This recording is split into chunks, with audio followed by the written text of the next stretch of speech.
Hello, I'm James Cooper, and welcome to the talk that I'm about to give on simulators. I built a simulator a number of years ago, and in the preparation of building it and the knowledge I've gained since building it, I've been able to get some ideas on what's required for a simulator and hopefully guide you. So let me go through this PowerPoint and thank you for listening. So here's a picture of my simulator. It sits on a trailer that I can use to transport it to places, either to students or to events where we'll promote gliding. You'll see on the top of it there's a projector to project the visuals, the background where we're flying, and you'll see under the canopy that there's a monitor there. There's some boxes that hang out in front which can be pushed to one side, which have got a few of the functions that drive Condor. So let me go through my PowerPoint. Just before we do, take a note, if you do want to contact me, james@jamescooper.com.au. I've also got a web page that's got loads of gliding stuff in it, www.jamescooper.com.au. So the purpose of a simulator. I don't believe the simulator should be built as a toy. There is room for toys, and probably more so than I probably feel there should be, but you can have the toy to stimulate people into going cross country and taking up the sport as a proper, but I believe that this simulator is to assist pilots, particularly new pilots, to gain competence quicker and cheaper, so that they can achieve hand-eye coordination quicker and cheaper, to check all or to practice all check procedures. So my every flight policy is as follows.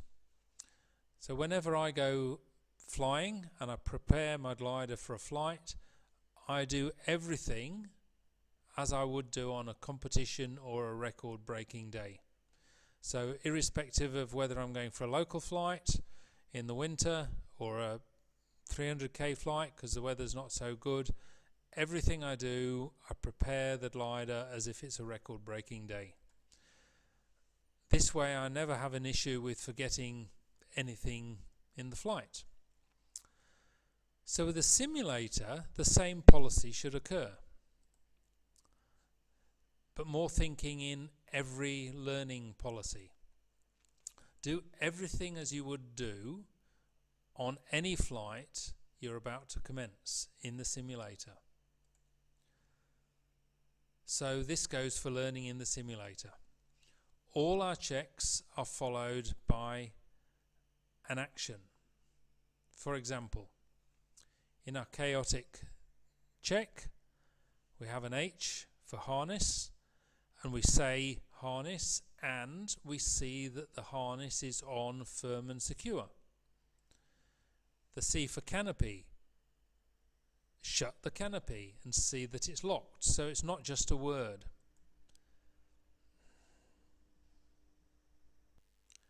So the consequences of half a job. If we do not have a canopy in our simulator to close and lock, all of the C will be just some words. The law of primacy says that what we learn first is what we learn for good.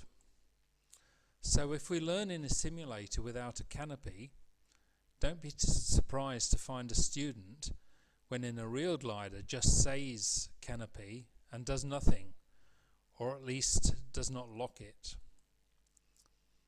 So what is all?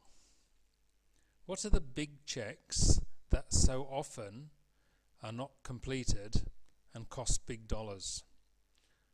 Canopy, closed and locked. undercarriage down and locked. So on my simulator, as you've seen, it has a canopy, and you'll see that we have an undercarriage that can be raised. I've also got a water dump. So the simulator should have a canopy, undercarriage and water dump.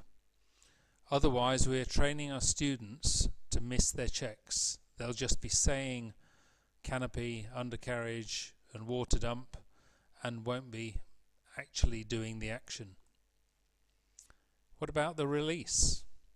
My simulator has a tow hook so that the instructor can go through the hook-on procedures.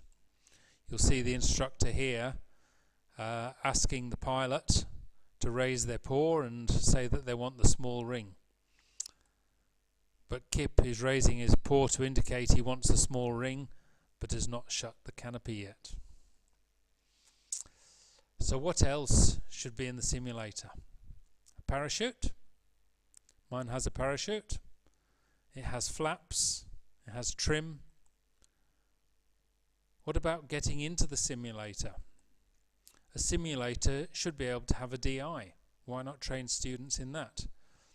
These are features in my simulator that serve this. There are features in my simulator that serve this purpose.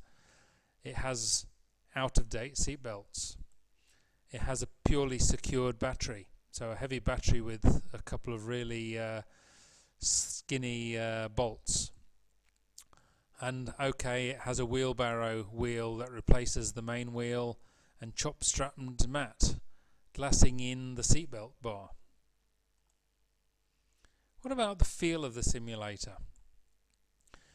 It's nice if the simulator can have the feel of the real aircraft or something near to it. So when I was building my simulator, I thought of these things. It's vital that the simulator has trim. I maintain feel as much as possible with the mechanisms that are kept in the simulator to maintain the feel. For example, I have rudder cables and I tension these up with springs. These can be checked out in the DI. All of the flap mechanisms I've maintained in there so that at least you have some form of mechanical feel in the simulator. But of course we can't simulate the airflow over the surfaces. So springs are used to give feedback, but I've not gone to the extent of feedback through the computer that will increase tension once the simulator flies to higher speeds. What about the graphics? Another feature in the simulator we need is the graphics. I just use a projector that I showed you on the first slide that sits above the pilot's head and projects onto a wall in front of the simulator. You can have large screens.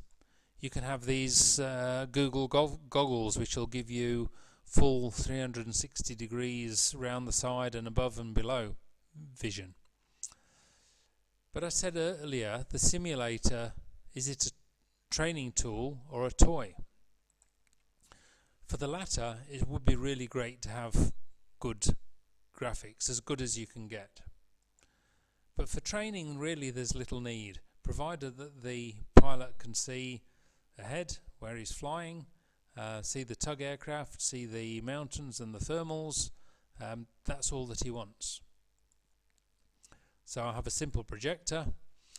One thing I do have is when you want to change the view to the right or the left, the student needs to turn and press a button on the right or left of the canopy or of the area he's sitting to encourage head movement. It would be really great if a system could be developed that would simulate mid-air collisions when with 180 degree graphics. This would be great for assisting training. Whether we have that or not, I don't know. paperwork. The simulator should have precise paperwork so that anyone can set it up, and of course instructions on how to operate. So when paperwork I have tells the student that they should do a DI and let the instructor know what he found. And we should do our ABCD, I'm sorry, missed the D out, and our chaotic check.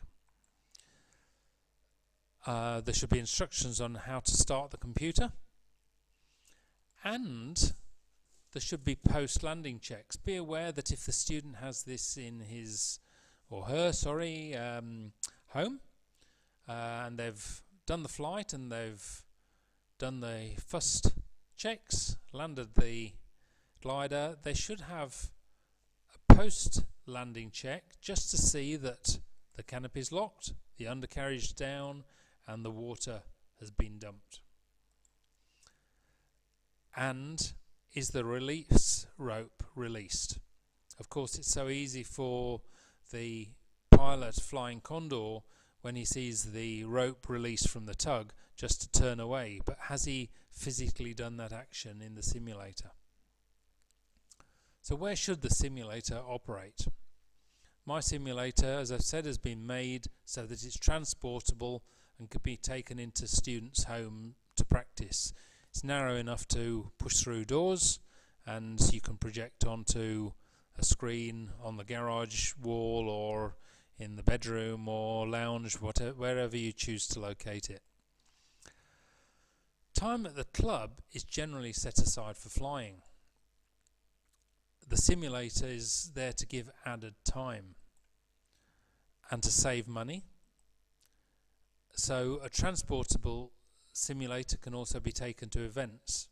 So what we've found is that simulators that are located in the club aren't used at all.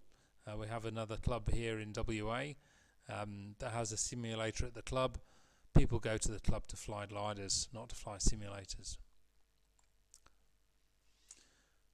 Unfortunately, our instructors didn't commit to pushing the use of the simulator as a learning tool. And the problem with that is that if it isn't pushed, then students won't take it up. I did email every new student that there was the option there of having a simulator to help them, but unfortunately no one ever took it up. Events, we've shown it at events, and it's really gone down great guns.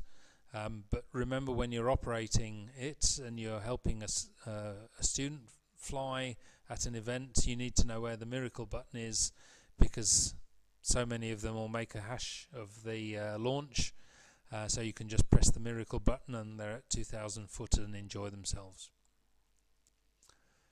Question of a logger. I don't have a logger in my simulator, but having written this PowerPoint, I think it should be part of the flying of a simulator. How many people go on their first badge flight and don't know how to set up the logger? So I've given you some thoughts on my simulator. I think if the club takes it on and makes a point of pushing the simulator as a learning tool, gives students the opportunity to take it home and practice with it, I personally think it's a great tool, but you really have to have the club behind you. Just a reminder, james@jamescooper.com.au, and my webpage, jamescooper.com.au. Thanks for listening to the talk, and hope none of you fell to sleep. Thank you very much.